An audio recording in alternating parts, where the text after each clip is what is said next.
Hometown Heroes is Chris Loos. I'm joined by a special guest, Mr. Stevie Dub. What up, what up, what up? How are you, man? Good, man. How you doing? Good. Thank you for coming through. Bright and early. Nice and early morning. Yes, sir. He came through, and you came through with donuts. Yeah, you know what I mean? Had to feed everybody if everybody's hungry. Just, I'm telling you, Bam and I, we appreciate it. Annette, she's going to get mad because it seems like her diet day starts every time somebody brings the donuts or something to the station. Yeah, that's what she was saying right when she walked in. She's like, I can't even start my diet.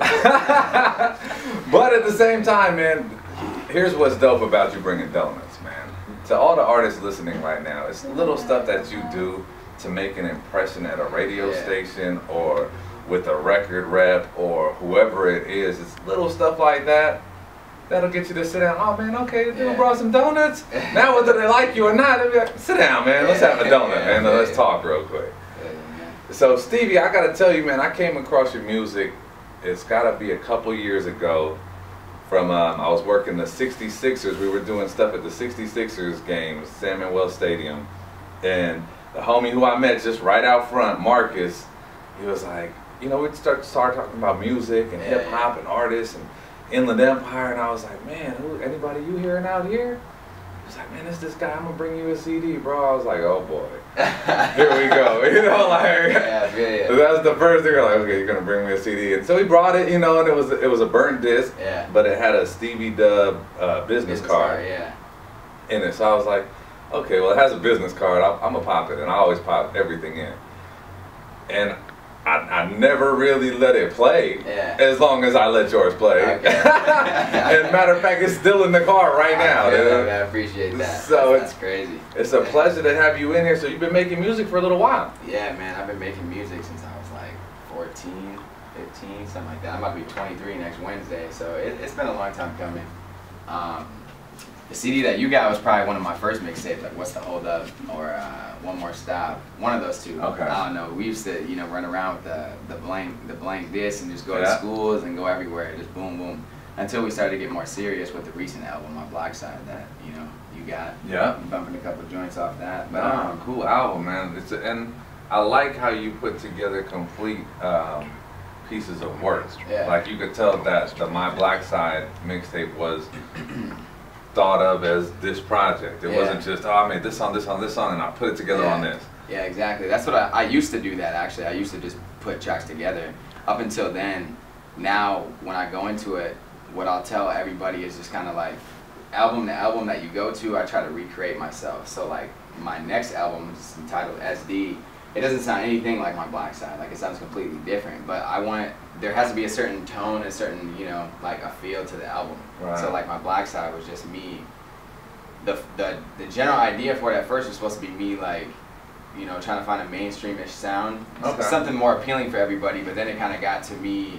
I was going through a time where I was kind of stressful, so that was my way of just, you know, release, talking about this, talking about that. So. Where are you from, Stevie? I'm from Wisconsin.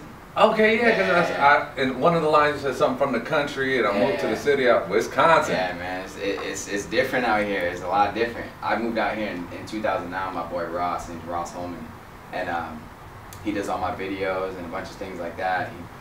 He does a lot more for me than that. But we moved out here after we graduated. We graduated in May of '09, and then we moved out in July. So we were there for what, like, we graduated and like two months later, took off, packed up his little hatchback, was it Hyundai or Honda? I forget the name of this car. Yeah, we were hatchback. We dipped out here, man. We dipped out here. It's cool, man. I'm happy with the way things have gone. Things have been going this far. It took a little bit, you know, 2009, 2014 now, but you know, you got to pay your dues. It's never you know, you're never gonna really reach that spot anyway, to where, you know, and I say that and looking at Jay-Z's and Diddy's, like, they're not really pleased with the success they've had, and they're always striving to do bigger and more amazing things. For music out here, man, who was it that caught your ear? Anybody out here in the Inland Empire that you're like, wow, there's a couple artists out here? I would say Curtis King, Noah James, and them at first when I was out here, because I didn't really know a lot of people. Right. I didn't know a lot of people when I first moved out here, so I was just kind of like, you know, venturing off and linking up with whoever I could. But definitely those guys. There's a lot of people that I work with from LA too. This dude named Danny Classic, Direct Classic. He's dope. Like I said, Curtis King, them. I don't know. There's a lot of early people that I work with, but I wouldn't say that they're really pushing. Right. They're really pushing still, like the way that they should be. But there's a lot of dope talent out here. Young Miss is another one. I'm not sure. She's a female MC. Okay. She's tight. She's really tight. She does like a live band and everything when she performs, and she brings like her mom and dad and everything in her performances too. So she's tight. But I don't know, man. There's a lot of dope talent out here in the IE. It is. Definitely is, man. It definitely is. It is. What's some like listening to your albums? I'm curious to ask, who are some of your like influences, dude, or like who are cats that you liked? I won't say influences, but yeah. Inspiration for you when you pop in so and so's album. I listen to Jay-Z. Yeah, I could hear that. Gangster, all that stuff. You know what I mean? Yeah, that was fresh. Yeah. It's Jay-Z, man. You know, it's whole. Like you gotta respect it. But I've been I listen to a lot of new school music too. Like I've listened to YGs and Kid Inks and whatnot. Hobson, a lot of underground. Oh, okay. Just influenced by my boy over there, Louis. He listens to a lot of underground music. So Logic, he's another dude that's tight. No, it's cool because I was listening and I'm like, man, this dude, and not to, you know, not to put you in anything. I mean, I guess it'd be a great comparison. Like, there's a lot of Drake kind of tones or whatever in delivery that I'm hearing from you. But I love how when I listen to the Black Side mixtape, you articulate everything well. Yeah. You tell your story and you use words. Yeah, of course, man. That's one thing that I have to do as an artist. Like I always have to say something. You know what I'm saying? I can't just get on a record and just you know, talk BS. I have to say something, you know what I mean? Yeah. And it's got to be clear. I've been trying to get the message across. That's kind of what my goal is for the next one, to kind of like cut the fat, so to speak, on the things that I'm trying to say and get directly to the point instead of, you know, right. You get what I'm saying? Just get straight to the point. But I think too, I think what that is though, that has to come from you as an artist, because there's a lot of people that, you know, they want to be a rapper, they want to be a performer, an artist, but okay, so now you should start working on music, but if you don't have a place where it's coming from, and you're just kind of making stuff to try to figure out if you can make something. If you can just do it.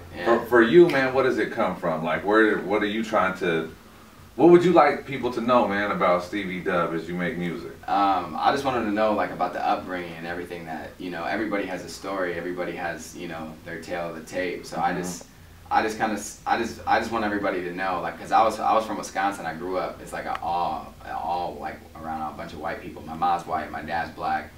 So when I first started doing music out there, it just wasn't. People just didn't accept it. Like I was doing music with Louis over there, and I was doing music with my boy Ross. And when we did music out there, it wasn't like a scene out here where people are just automatically like, yo, let me hear it. Cause like back home, it's really about sports. It's about playing basketball, playing football, you know what I mean? So nobody was rapping. So we were doing concerts out there when I was like 18 years old, and we were doing shows in all kinds of different places. But it's kind of they had to have been happy, bro. This year they went to the Final Four, so it was exactly. Must have been a good time in Wisconsin. They're loving it. But man, basically, I just want people to just listen to my story. Nah, dude. That's really what it is. That's what's up. Tell them where they can get you online too, man. Instagram, Twitter, all that good stuff. The Twitter is just @Stevie Dub. The Instagram is Stevie Dub. The Facebook is Stevie Dub Music.